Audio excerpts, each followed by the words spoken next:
What are some of your strategies you employ to ensure outstanding customer service and tenant relationships? We're in the people business, and like all of us in this industry, it's all about people. And I think if you take care of people, they'll take care of your customers. At Canadian Urban, that's our culture, is really striving to take care of our people, who will then in turn take care of our customers. Being a member of organizations, how do you stay updated in industry developments and best practices? In property management, real estate in general, there's a ton of organizations that have really good platforms for learning and networking. And I like to stay abreast with the real estate forums. The real estate forum courses I think are very informative, and they're up to date. One of the things I really like about some of those sessions is there is not a sales pitch to it. It's like, hey, this is what I'm doing. Here's a best practice, or here's a sharing that I think you could do as well at your buildings, and that will help your leasing, that will help your tenant retention, and I think that's really cool.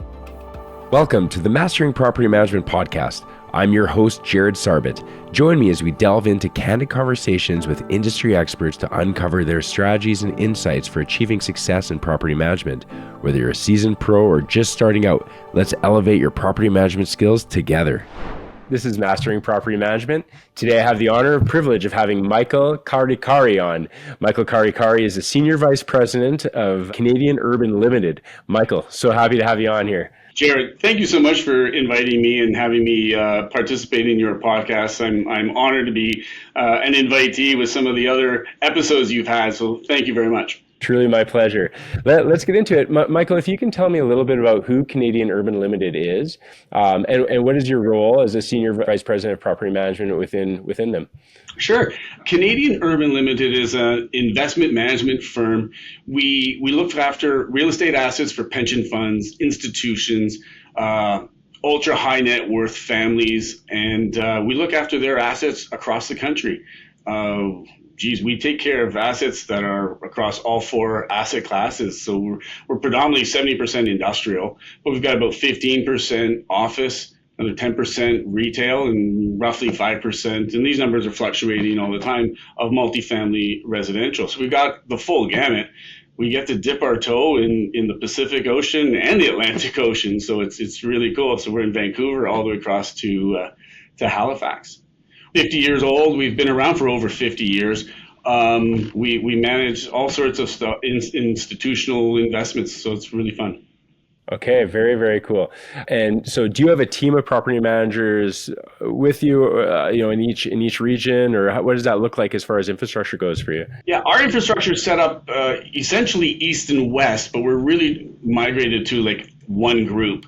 And we have, I have a senior property manager that looks after Eastern Canada. I have another senior property manager looking after Montreal in its own region. And then I have a senior property manager in Western Canada, all reporting into our vice president, who looks after, property management and leasing. Gotcha. Okay, very cool. Tell me a little bit about your story, Michael. What got you into property management in the first place? What are some of the major milestones along the way to getting into it? And how did you get to your current level of success? Wow. So, like most of us, I think we all fall into the property management world. It's not something that you go to school saying, I want to be a property manager and I want to look after real estate assets. So it was interesting. I graduated from university with a geography degree. I specialize in slope stability and soil erosion. Unless you're in development, doesn't really tie too closely to the real estate world that we're in now. But I worked for the Provincial Conservation Authority, and there were government cutbacks, and I was the last one in and first one out. And I was approached by a friend of mine who was working with a company called Profac, and they were managing Canada Post. And they needed somebody just to type standard operating procedure manuals. And, a word to all the young people out there, I guess, don't ever say no to a temporary potential opportunity that could open a whole new door, because I had no idea about property management. While I was there typing out manuals, there was a facility coordinator position open, and I didn't know what it was, but I applied for it. It was a full-time job versus the temporary one. I was successful to get that role, and I didn't even know what a ballast was. And here I am taking phone calls from all these different Canada Post locations requesting services, whether there was a loading dock not working or a light out or whatever. And I fielded all those types of service request calls and moved those along.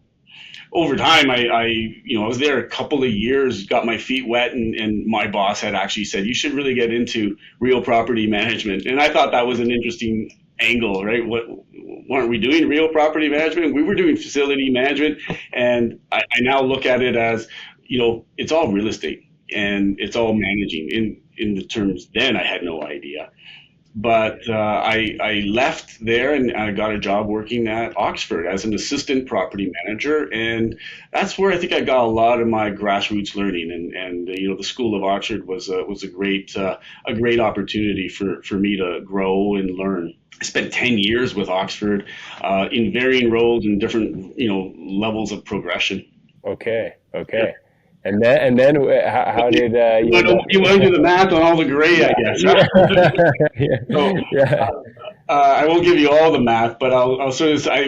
After I left Oxford, I joined Crown Property Management in Toronto, and they were more of a boutique firm versus the institutional Oxford, schooling. And I got to apply a lot of the great learnings I got from Oxford to a smaller boutique organization where you could apply some of the institutional learnings and the ways of doing things, and at the same time being more entrepreneurial and free spirited and find solutions for customers and an investor. And that was kind of cool. And Okay. up until now, I'm the senior vice president of property management. Yeah, right. And you've been there for 3 years, is that right? Yes. Yeah. I joined in October of 2021. Right after COVID. Okay. Very cool. That's great. Yeah, it's such a common theme. If you've listened to any of my other podcasts, we say that quite often is that, people just fall into it. And it is like, I'm talking probably 80% of the people I've had on, that's their story. So, but it's really neat how that seems to happen. And property management seems to, find great people and the great people really flourish in that industry. It's like lots of great opportunities for good people in there, it seems. I draw a comparison to property managers in a way that property managers, there's a certain mindset, and you have to have thick shoulders. You have to be service oriented. Like if you want immediate results, this is not the place for you. If you can't take an irate tenant complaining about something and find the solution for it, this isn't the place for you. And so the industry itself gravitates to a lot of like-minded people, because the way you have to behave in this industry and the way you grow in this industry takes a certain mindset, skill set, and character. And if you don't have that, you tend to leave the industry. And so you're left with all those that do have that character, and they're all simple, cohesively minded, I guess is what I'm trying to say. Yeah. Oh, it's really obvious. Like the more and more that I've been doing this property management podcast, and obviously all my other relationships that I've had over the years, it's very obvious that there is a certain trait that's required. And from what I'm seeing, I mean, there's a lot of genuine care, people that genuinely care about what they're doing, because I don't think you can survive the industry if you don't, so yeah, that's really cool. As a senior VP of property management, what are some of your strategies you employ to ensure outstanding customer service and tenant relationships? We're in the people business. And like all of us in this industry, it's all about people. And I think if you take care of people, they'll take care of your customers. And I think that's really what's developed at Canadian Urban. That's our culture, is really striving to take care of our people, who will then in turn take care of our customers. A concept that's sort of come about within our group of late is a concept of PACE. And I love the term. As we look at PACE, could mean different things for a whole bunch of different people. For us, and it's throughout our whole organization, and it's about responding to customers, whether that's an investor, a tenant, whether it's our accountant to the property manager. It's all about the responsiveness and the timeliness of that response. And it doesn't mean it has to be hurried, and it doesn't mean it has to be immediate. There are a lot of things in property management that take a long lead time and take time to go. But the pace is really about the communicating. and the communication of where the status is of a particular project or a job or what you're working on, and keeping people informed. And I think that's really something that's driven customer service, and I think our customers see that. It makes a lot of sense. So would you say like pace along with, like, I like the pace term, and I'm trying to conceptualize, because you're right, it doesn't necessarily have to always be fast, but it has to be, the response has to be accurate too, right? It has to be results driven, and people need to know that they're in good hands. Is that kind of the Exactly. ultimate purpose of that, right? Yeah. Amazing. I love that answer. Anything else that you'd expand on that, or is that kind of? Often you'd find that people would be, I don't know the answer. I don't have the answer. But as long as you told me you're still working on the answer, I feel like customers feel better. And I think that's part of the whole pace. It's crucial. And we've made it, and it's part of our culture. It's how we think. And I love it. Awesome. Very, very cool. Balancing cost effectiveness with property maintenance is crucial. How do you and your team prioritize upgrades and repairs to ensure long-term value for both the owners and the tenants? Wow. Capital planning is crucial.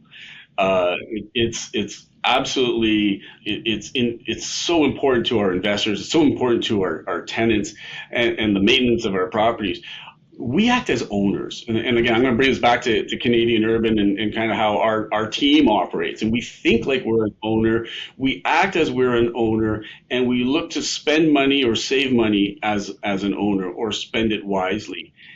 I'll give you a quick example. One of the things that we work on as a group is we look at our properties, and you could take one building, you look at our capital plan, but we'll expand that to our whole portfolio for an investor. And we'll take that whole portfolio and we'll map out, okay, what is our capital plan? And that'll be from building condition reports. That'll be from roof assessments, asphalt assessments, HVAC work, major repairs that you think you might need to do at each building. Map it out across the 10-year horizon. And now you can see, oh my goodness, we're going to spend a lot of money in 2028, and then nothing in 29, and then 31. And so, what we think is valuable to our investors and to our tenants is to manage that cash flow. And are there ways that we can streamline some of those spikes so that we're not spending so much in one particular year, but spread it out? And if you have the lens to look at it over a 10-year horizon, 5 years even, but 10's better, you get a better sense of, okay, how do we smoothen things out and not have surprises? And you don't want to be surprised with $1 million roof replacement. So you want to plan those out and be able to effectively coordinate it. So you're managing the IRR for an investor, but you're also managing the recoveries from a tenant. And I think both are crucial for tenant retention, tenant acquisition, and investor IRR driven. So I think that's huge for us. Amazing. I love that you point out that you treat it like an owner. That's one of our core philosophies within our business. Is our number one philosophy, core value is, it's your business. That's kind of a phrase that we bring up all the time. And it's amazing when you empower, individuals to say you can make decisions and it's okay to make mistakes, but own it and really run with it. And it's amazing the impact that you can have on the end result when you take that approach. Is there something within like the Canadian Urban Limited that gives that culture that really allows you to feel like you're truly an owner? Wow, we involve everybody, and like take our property managers, our property administrators, our technical services people, our field staff, and building operations staff. We involve them together, and we talk about all these projects together. And it's not, well, that's not my job. It's more, how do I help? What can I do? What's my role in this project? And it just starts there, and it just spirals up into everyone thinking like, this is ours. I own this. And, our property managers, I'm so proud of them because they do take ownership of every aspect of it. And even if it's something that they didn't have any involvement in, that's my building. I got to take it. So let's fix it, right? Awesome. Brilliant. I love it. Michael, how do you leverage technology and software to streamline your property management process and enhance the tenant experience?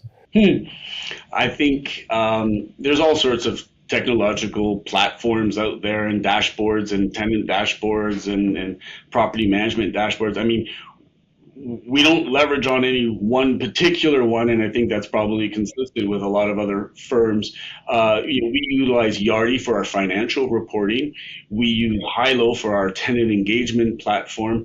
We use Angus for our property management, property maintenance, as well as tenant service requests.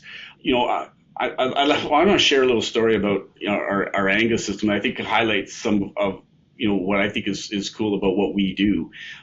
Our property manager will take some of these technology pieces like our Angus system, and yeah, I would like to tell you that not everything has to be this hit it out of the home run park kind of initiative with technology. It's actually just utilizing it and taking the time to use it right.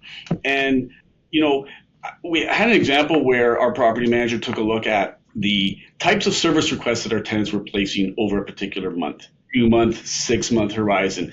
And the lens that she used was to look at it from a perspective of how could I have avoided this tenant from placing that service request in the first place? What could I do to make that call not have to happen? And I thought, what a way to look at our services, right? Like, sure, it's one thing to have the service request and to handle it and take care of it and close it and off to the next one.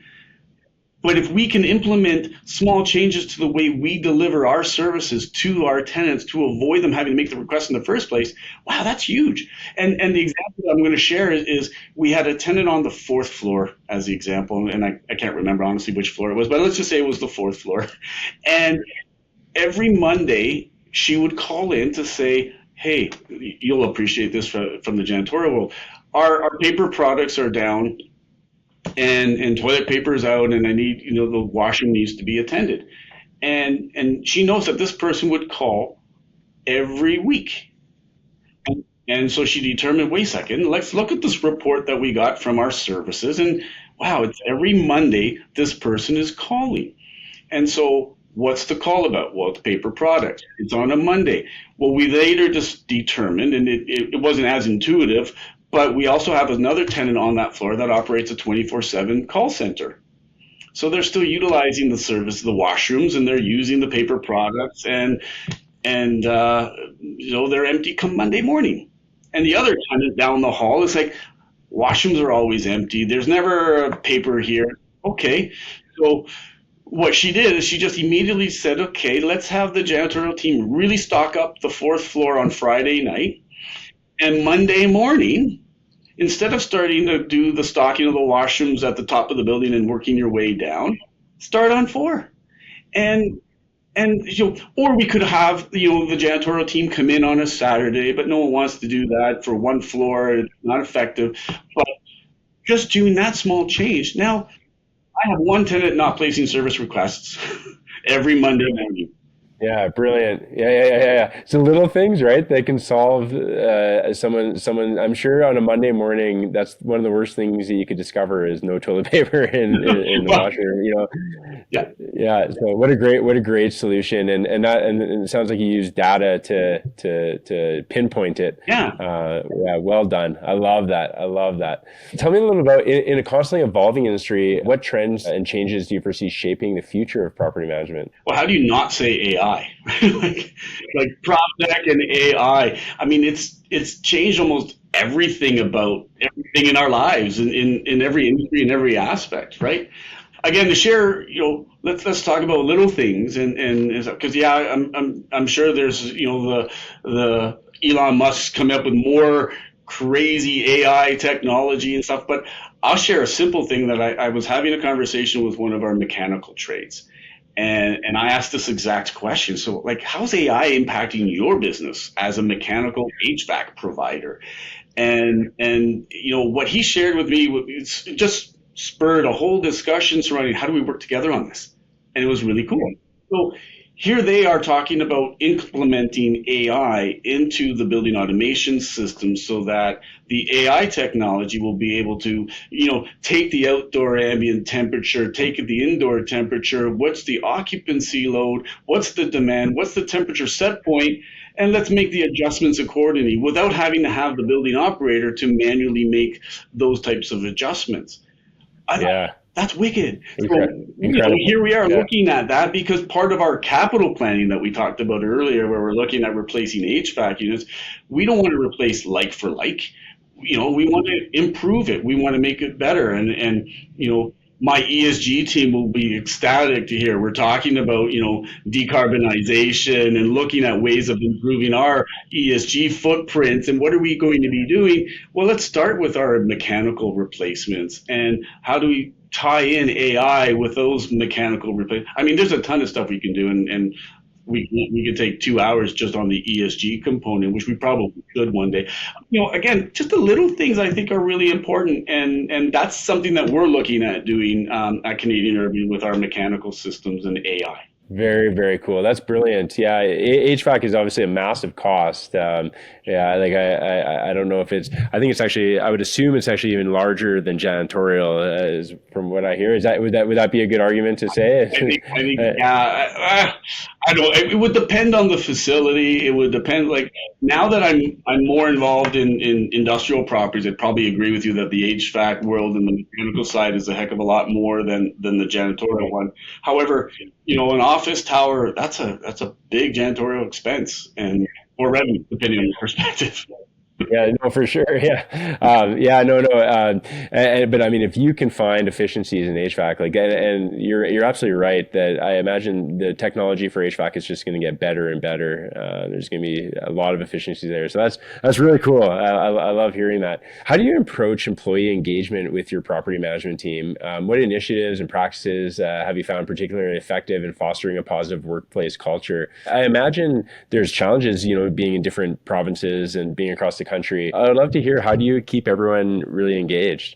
Wow, it's really managing time zones. Employee engagement, there isn't one thing you can say, well, here's the switch and yeah, now my employees are engaged and they're, doing all the things that we're asking them to do and they're happy. And I mean, I can give you a long list of things that I think are employee engagement techniques and strategies, but I'll say to you, it starts with communication. And I'll say that I think our group, with Canadian Urban, in terms of our group being so diverse and spread across the country, it is about communicating. And we did an employee survey and discovered that, as much as the executive teams thought, we are communicating and everybody knows what's going on, it wasn't true. We have silos across the country that don't have access to the simple intel about acquisitions or a disposition or what we're looking at in terms of one particular building. So we hold town halls. And we time them according to the time zone so that you're not outside of regular hours for folks. But we have really informative. Our president will speak to the whole group. And in fact, all the executives take turns and have a section and speak to a topic within the town hall. Again, it's not to be dry, it's not to be boring, it's not to be making it mandatory. It's like, guys, everyone come on out. We want to share things that are happening. And so, as a group, we get to hear, what are some of our strategies? What's going well? Why is it going well? And maybe even some of the stuff that's not going so well, what are some suggestions that we can change that? And I think it's been crucial for us to have a platform and a forum for our employees to be able to write questions in advance of the forum, and our president will answer them on the spot. Amazing. We also have, and for those that want to be more anonymous, you can send it in anonymously as well, and then it's the question you want to get answered and get it across. So we have this sort of feedback as well as, a town hall to communicate what's going on and that. We do annual employee surveys. So sort of like, okay, let's gauge the pulse, guys. What is important for us now? And I think having the survey is one thing. I think taking the survey, sharing the results of that survey, and more importantly, sharing the action plan that you're going to do to address some of the items that were brought forward, because we're not perfect and we're going to continue to learn and grow. So, we're in the throes of these employee surveys together with the action plans, and then, communicate the results and say, this is what you asked. This is our action plan. This is what we did. Here's the result. What's next? and let's just keep going. Yeah. That's fantastic. That puts you in a very vulnerable. Like, there's one thing, you're right, to do the survey and keep it internal. It's another thing to share it with the team. That puts you in a vulnerable position. But that just goes to show that you're great leaders that are really not afraid to encounter negative feedback or whatever it may be. So and you genuinely want to do better. That's huge. Yeah, I mean, we can't fix what we don't know, and we're not going to know what we don't ask. And so it's crucial for us to have that roundabout discussion, with teams. And I think it takes time for people to feel trust, because these surveys are anonymous, so I don't get the results, and the executive team, they don't see the whole results of who said what. We only know this is the content, this is the message, and the messages are then grouped, because it's all done through a third party, so it's not done through us. So I can't, unless they write something that spells out where they're from or who they are and what role they're in. It's really, honestly, we need to know the information to be able to make the change, and that's helping us to create the more engagement and create the excitement about what we're trying to accomplish. So it's good. I love it. I love it. Very cool. Being a member of organizations like BOMA and NAOP, did I say that correctly? NAOP. NAOP, yeah, NAOP, yep. And BOMA Toronto. How do you stay updated in industry developments and best practices? How do these memberships contribute to your professional growth? Well, there's a lot in that question. I think, and in property management, real estate in general, there's a ton of organizations that have really good platforms for learning and networking, and I belong to NAOP and BOMA Toronto, but there's the TBMOA, there's T Crew, there's the Edmonton Crew, there's the Calgary Crew, there's a ton of different organizations. I like to stay abreast with the real estate forums myself. I find the courses that are offered there are not necessarily. I've attended other courses where the guest speaker is selling janitorial or selling HVAC.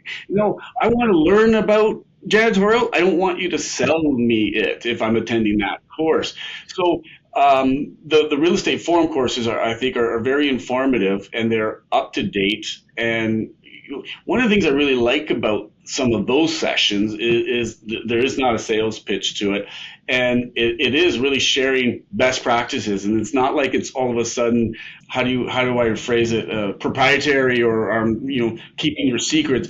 It's like, hey, this is what I'm doing. Here's a best practice, or here's a sharing that I think you could do as well at your buildings, and that will help your leasing, that will help your tenant retention, and I think that's really cool. I mean, Yeah, a collaborative. Yeah. no, sir, Go go ahead. ahead. I was going to say a collaborative approach, and I find the industry in general is very collaborative. There's, people seem to be very open in sharing their strategies and whatnot, and there's just so much value in that, because it lifts everyone up together. So yeah, no, I love hearing that. And what were you going to say? I want to dig into BOMA a little bit as well. Sure. Okay. I attended I think it was the Edmonton Real Estate Forum, and there was a speaker up there, and he was sharing a story about a cafe. And you might know the cafe because it's in Calgary. So it's on 4th Street. It's 140 4th Street. It's called Little E Cafe. Oh, literally, of course. Yeah, no, of course I know. Yeah, Fourth Avenue. Yes. So and I only learned of it through the forum a couple of years ago, and thought, wow, this is such a cool concept. And for your listeners on the podcast, I want to share that. I think it's an organization that is really trying to help those with intellectual or developmental disabilities work and contribute to society, and feel like they're contributing. And so, Lily, stands for Little Ella. I think Paul Constance is the founder, and Little Ella has Down syndrome. And so here's a cafe, and all the baristas are happy-go-lucky people with disabilities that are really doing a fabulous job of giving back to the community, and us giving back to them. And what a great concept. And they've opened again here in Toronto. And these sorts of networking events, I'd never learn that unless I happen to be in Calgary. And I think this is great. I think it's great to share the word. Yeah, no, Little is definitely my favorite coffee shop in the city. I've been there multiple times, and yeah, it's really. I mean, we've talked about it on other podcasts. You may or may not have seen, but when I had Morley Barr on, who's the senior vice president of Aspen Properties, Hmm. he works right out in the Ampersand building there, and so we went on for the podcast. We went and did a little visit at Little E, but yeah, it's special. Like, talk about bringing some joy into your day by ordering a coffee and seeing those smiles. It's a real special experience. Yeah, So it is, yeah, yeah. thanks for bringing that up. Yeah, and next time you're in Calgary, we'll meet at Little Italy for a coffee. Guaranteed. Yeah, awesome. I love it. Tell me a little bit more about BOMA. So are you pretty active with BOMA Toronto, or Yeah, yeah. yeah, tell me a little about how you're involved there. So BOMA Toronto, they host a number of events. They've got great speakers for a lunch and learn, and they're offered periodically. My team and I will attend some of their networking events. I find that the Spring Fest and the Winter Fest sessions are incredibly informative, and what a great opportunity to network. And you know, a closed-minded individual or leader might look at and say, I don't want my people networking because I don't want them to leave. An open-minded leader will say, I want them to go out there and experience and learn something and bring it back. What are they doing? What should we be doing? What are other people doing that I can shamelessly plagiarize, right? And I say that in a networking, collaborative kind of expression here. Yes. No, exactly. Yeah. We're fairly new still to BOMA. I think it's been a couple of years now, but we're finding so much value there. And exactly what you said, like, our competitors are there, but they've become our friends. And so there's a great opportunity just to connect with everyone and collaborate. And yeah, amazing. As a leader in the property management world, what advice would you give aspiring property managers looking to climb the ranks and achieve similar success to yourself? I would give advice to get things done. I think there's too many. I shouldn't say too many. I worry that there's young people looking for that pristine task to be able to hit it out of the park and do it. Whereas I would say, no matter what you're assigned, do it. And do it to the best of your ability and be the person to be indispensable. And I think the characteristic of, I can take care of that for you, or I'm not sure how to take care of it. Let me do the legwork and I'll get back to you with what the answer is.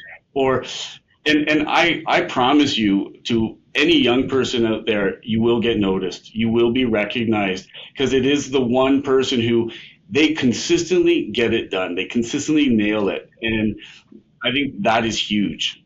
Solving problems, right? Yeah, And because that's what property management really is in a nutshell, is a problem solver. exactly. So Exactly. yeah. Amazing. Yeah, that's great advice. Thank you. And as I own a janitorial company. How do you look for janitorial companies to work with, and what qualities of a company are you looking for when you're going through the process? I think that's a fabulous question. And, I think I said earlier, we're in the people business. And who's front line for my customers? Well, it's my janitorial teams, right? And more so where I have an environment where my janitorial teams are working in the day with my customers, and they're seeing them day in and day out. So honestly, selecting a janitorial company that I want to trust as their people are going to be face to face with my customers, I need to trust that I'm working with a company that I feel are taking care of their people. And to me this is huge. And I think too many property managers aren't may look, I say that carefully, I want to be careful. I think many property managers will look at a bid tender form and see, oh, okay, I look down, right down to the bottom line and look at the dollar. And how much is this contract going to cost? And, often they may look as, well, the best price is the best contract. And I would probably say 95% of the time, that lowest bid is not the right one. And it's not that I want to pay more for janitorial services. I want to pay for what I'm looking for. And I think a prudent property manager will have a very clear understanding of what scope of work they want for their building. What do I want accomplished? And if they're astute enough, if they're learning, ask the questions of the janitorial teams, because they'll tell the right answers. They'll tell the truth. But they won't necessarily tell the truth if it's a bid form and they have to fill it out. They will try to put themselves in the best position possible. And I think what I want my managers to do is to look through that bid form and see, well, how many hours are being attributed to this contract on this particular month. And if I have two contracts or two bids that are the same price, okay, great. But one has more cleanable hours than the other. One pays their staff higher than the other. One has more higher profit and margin than the other. Well, do I want to pay the same dollar value to the company that has a higher profit margin, or do I want to pay the same dollar value to a company that's paying their people and adding new equipment and has more hours and it's the same dollar? So to me, that's a better price. So I think a very true evaluation of bids is incredibly important, but it'll always boil down to, okay, well, are they taking care of their people? So the next question, besides money, what do you do for your staff? What are your employee engagement activities? And how do I know that the people that you're going to put in my property are going to take care of my customer? And that's your gut, and you're talking to the company. I love that answer. I have to say, I think that's my favorite answer so far out of my, this is going to be my podcast number 21. So this is, my definitely the best answer so far. Everyone's given a really good answer, but you took it to the next level. So thank you for that. I couldn't agree more that, because we often come in as a little bit more expensive. We do as a company, but it's because we treat our people better than anyone else in the world in the janitorial industry. And I genuinely believe that.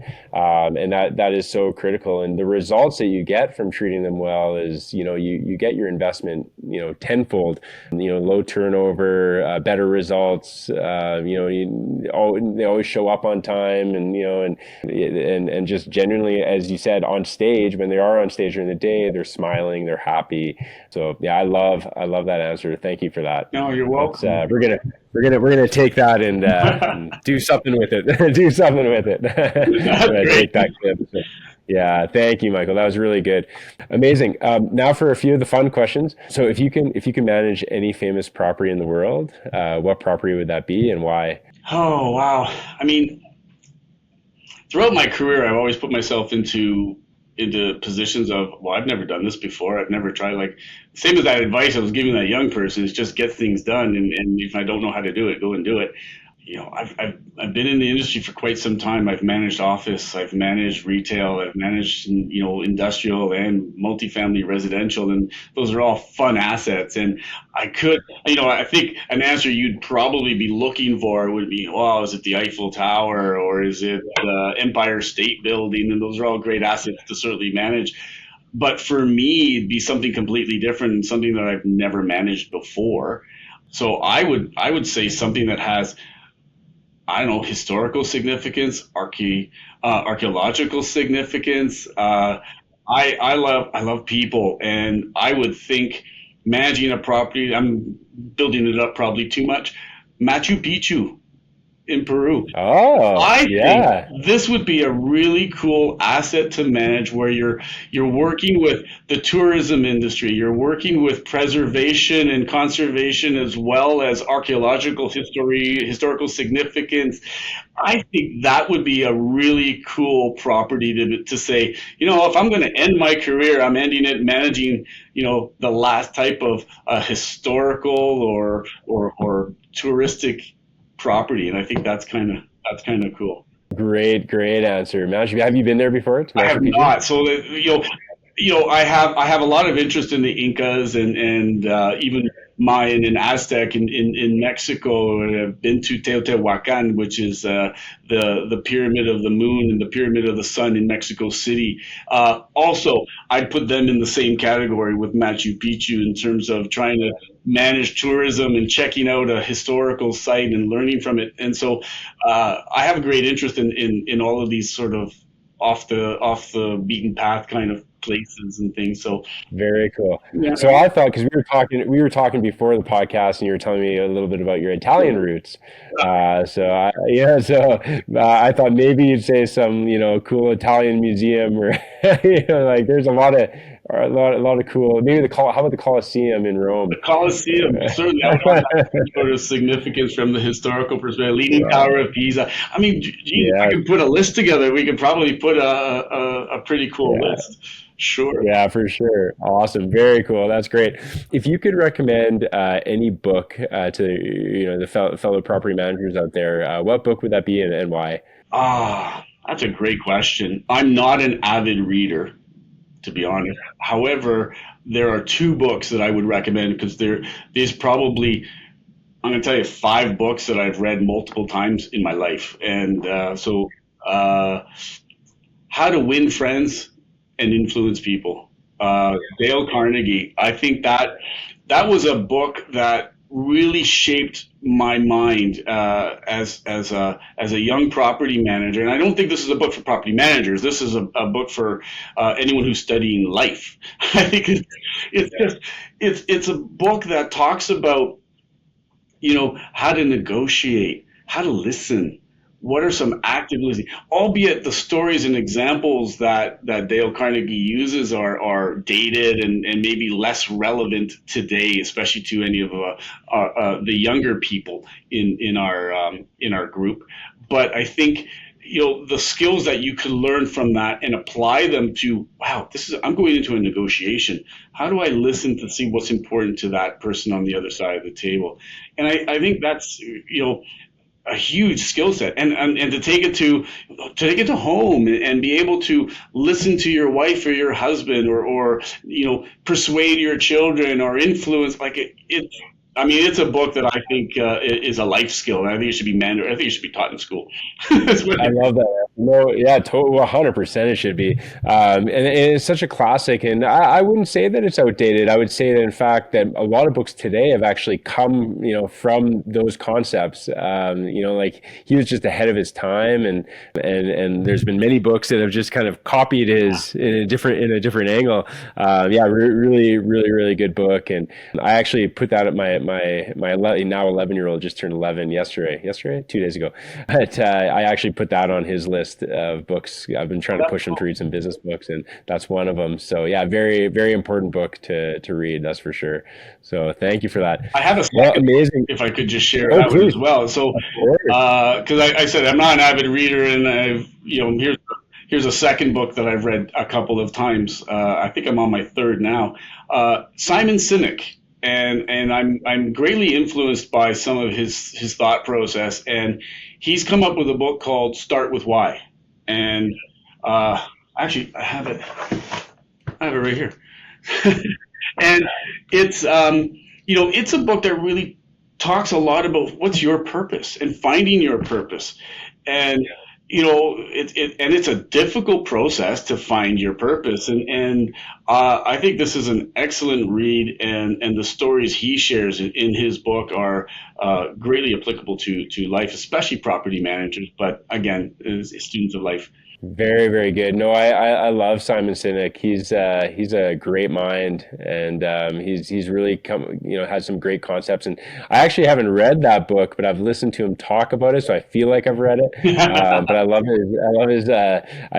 his story about the Wright brothers, and how two simple brothers just find a way to build an airplane, and because they had purpose, they had a real reason, while these expensive big money companies couldn't figure it out. They did, because they had their why. Great suggestion. Thank you for that. Yeah. Awesome. Well, anything else, Michael? Can people find you on LinkedIn? Is that kind of the best place to connect with you? Or LinkedIn, or even my emails is fine as well. Sure. Anyone have any questions or want to delve in deeper on any of these concepts? I'm happy to chat. Sure. Amazing. Well, thank you so much. I really appreciate you coming on, and I wish you all the best and continued success in your journey. Thank you very much, Jared, and to you as well. Thank I'm going you. to become a avid follower of your podcast. So I look forward to future episodes. So thank you. Awesome. Thank you, Michael. All right. All right. Bye bye.